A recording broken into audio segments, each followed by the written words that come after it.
What's good, YouTubers and YouTubettes? This is JB Sports, back again with another one. The greatest fighter of this era, Terrence Bud Crawford. 42 wins, 0 losses, 0 draws, 31 KOs, 3-time undisputed.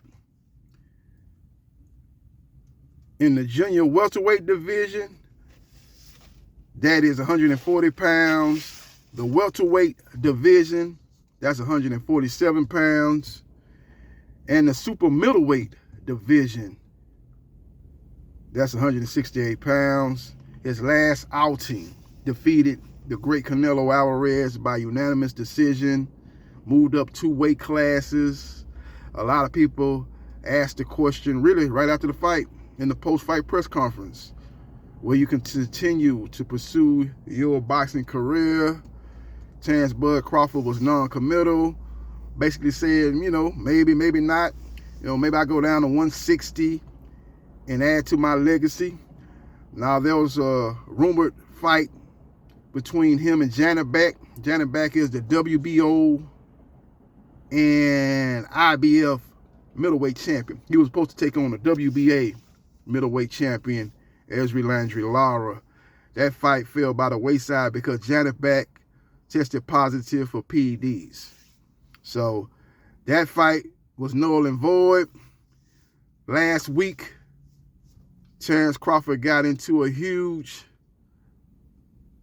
argument, debate, if you will. You want to make it sound a little bit better, debate with the WBC over how much he should pay for sanctioning fees for their sanctioning body organization. They wanted $300,000. Terrence Bud Crawford said, hell to the now. I'm gonna pay you what I paid the WBO, WBA, and IBF. You take what I give you. You want $300,000 for what? For what? You should be paying me. I'm 3-time undisputed. What I'm paying you $300,000 for? A lot of people got it twisted. Was talking about Terrence Crawford didn't want to pay sanctioning fees. Yeah, he wanted to pay, but he didn't want to pay no $300,000. What made the WBC so special? What I pay the WBO, WBA, and IBF, that's what I'm going to pay you. What makes you so special? WBC wasn't having it, so they stripped him of the belt.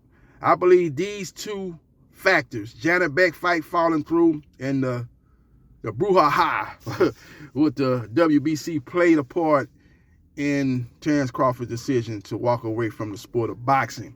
Also, he had nothing else to prove. The Janet Beck fight wasn't going to be there. Who else he was going to fight? I say maybe he could have fought Lara, but Lara's 42 years old. That fight would have only been for 1 belt. The fight with Janet Beck would have been for 2 belts. Maybe he would have took on Lara after that. And who's the other champion? The WBC champion is Carlos Adames. Maybe he'd have took on them and became undisputed. But at the end of the day, he decided to walk away from the sport of boxing. Now, where does Terrence Crawford rate when compared to the other greats in boxing, in particular the welterweight division? The welterweight division, outside of the heavyweight division, is one of the glamour divisions in the sport of boxing. You look at Floyd Mayweather Jr., you look at Terrence Crawford, you look at Thomas Hitman Hearns. I believe those, in my humble opinion, are the top 3 greatest welterweights of all time in my Muhammad Ali voice. So with all that being said, salute to Terrence Crawford. Salute to everything that he's done. A lot of his naysayers say that he didn't really beat anybody outside of Canelo and Errol Spence Jr. Those 2 fights represented undisputed at 147 and 168. But he also beat Shawn Porter, who in my opinion is a Hall of Fame fighter. Beat a lot of top-notch fighters. Beat Undangu to become undisputed in the junior welterweight division. Also defeated Amir Khan. Also defeated a lot of great fighters. Benavidez Jr. defeated him. He was undefeated. A guy that had a lot of fanfare coming out of the amateurs. A guy that a lot of people thought was going to be one of the top fighters, come out of the amateurs. He defeated him, stopped him in the 12th round. He's got a lot of very, very good wins that he don't get a lot of credit for. Beat Felix Diaz. Felix Diaz was a guy that had a lot of buzz behind him going into that Crawford fight. A lot of people was picking Diaz to win that fight. He had just got through beating, Lamont Peterson? Or maybe he lost to Lamont Peterson on a controversial decision in a fight that a lot of people thought he won. With all that being said, man, he's beat some great fighters. Not a lot of fighters that have the huge name ID, but when you look at the fighters that he defeated, man, he beat a lot of guys that were at the top of their games. Errol Spence Jr., Sean Porter, he beat Canelo Alvarez. Ndagu was coming off a big victory. Again, Benavidez Jr., Felix Diaz. He beat Yorkis Gamboa. He beat a lot of great fighters, man. And a lot of people don't want to give him credit for. Now, 147 pounds is really what a lot of people are saying that he didn't get in there with the big names. He didn't fight the Danny Garcias. He didn't fight the Keith Thurmans. But that was not by not trying to make those fights, but those guys were with the PBC. The PBC had a stranglehold on the welterweight division. They wasn't really trying to see any of their top fighters take on Terrence Crawford because they know what Terrence Crawford represented. And what Terrence Crawford represented was an L for their top fighters. That's just what it is. A lot of people don't want to admit that. A lot of people say, man, you don't know what would have happened. Just because he beat Errol Spence Jr. don't mean he would have beat Danny Garcia. Keith Thurman. Styles make fights. But any style that Terrence Crawford took on, he would have conquered. He wasn't involved in any close fights. He wasn't involved in any controversial fights. Every fight that he was involved in at the highest level or at the lowest level, in a lot of people's opinion, he won those fights decisively.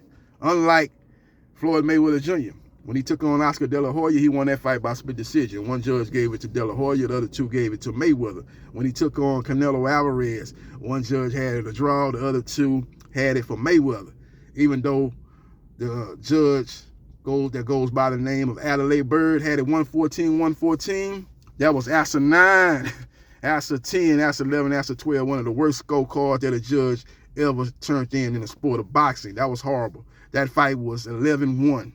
10-2 type of win for Floyd Mayweather Jr. Ain't no way in hell you could have found 6 rounds to give to Canelo Alvarez. She should have had her license revoked. Whatever kind of license or certificate the judges get, the judge fight, she should have got that taken away from her, bringing in that scorecard. That's neither here nor there. The great Terrence Crawford has decided to call it a career. Salute to him. I hope he has a successful in his post-boxing career that he was in his boxing career. Let me know your thoughts in the comment section. Where you rate Terrence Crawford? I put him in the top 20 all-time boxer. I put him in the top 3 greatest welterweights. Let me know your thoughts on where you rank Bud Crawford. You think he's one of the greatest fighters of this era? The great fighter of this era, I think, in my opinion, when he defeated Canelo Alvarez. I thought that fight represented that along with Undisputed. The winner of that fight was going to be the best fight of the era. The last era was Floyd Mayweather Jr. when he defeated Manny Pacquiao. So when Canelo Alvarez took on Manny Pacquiao took on Floyd Mayweather Jr., he became the greatest fighter of that era. And when Canelo Alvarez took on Terrence Crawford, and Crawford won by decision, he was the greatest fighter of this era. And with that victory, he really had nothing else to prove. So let me know your thoughts in the comment section. You think he's the greatest, or you think he is overrated? You think he didn't fight the fighters to put him on that top echelon of fighters that alongside the great names of Floyd Mayweather Jr., Sugar Ray Leonard, Thomas Hearns, or even the greats of boxing in any weight classes, the Muhammad Alis, the Jack Johnson, the Joe Lewises, the Rocky Marcianos, the Julio Cesar Chavez Jr.'s, the Manny Pacquiao, the Floyd Mayweather Jr., the Roberto Duran, the Sugar Ray Leonards, the great fighters, the Sam Langfords, those great fighters, the Sugar Ray Robinsons. I think he puts them up there. I'm not saying above those guys, but put them up there in the same class of those guys as the 20 greatest boxers of all time. Let me know your thoughts in the comment section. Follow me on Facebook, Gerard Briscoe. Follow me on TikTok at JB Sports New Media. Follow me on Twitch at Briscoe MA77071. Follow me on Instagram at JB Sports 9707. Follow me on TikTok, if I ain't said it earlier, at JB Sports New Media. I might have already said that. Follow me on my YouTube channels, that's plural, not singular, at JB Sports, the man, the myth, the legend, 9656, and at JB Sports, the man, the myth, the legend, 8,000, and like, share, and subscribe to JB Sports, the man, the myth, the legend. And I holla.